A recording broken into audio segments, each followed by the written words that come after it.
Welcome to the Genius Factory. Enjoy the video. In this video, I will explain how to remove your Nissan Altima's transmission dipstick. Before you begin, always ensure your vehicle is parked on a completely level surface for accurate readings. You will need just a few basic tools, primarily a small flathead screwdriver and a clean rag.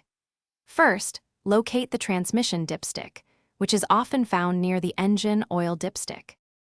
Many Nissan Altima models feature a special locking mechanism on the transmission dipstick. Look closely at the base of the dipstick, where it enters the tube. You should see a small metal or plastic tab. Carefully insert your small flathead screwdriver into the designated slot. With a gentle but firm motion, pry the tab away from the dipstick tube to disengage the lock.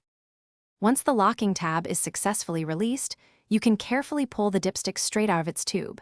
It might require a slight wiggle due to the O-ring seal.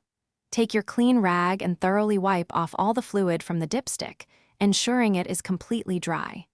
Now, reinsert the dipstick all the way back into the tube, making sure it is fully seated. Pull it out again to get an accurate reading of your transmission fluid level. For the most accurate fluid level reading, always check your transmission fluid when the engine has reached its normal operating temperature. The fluid level should fall within the designated hot or cross-hatched area on the dipstick.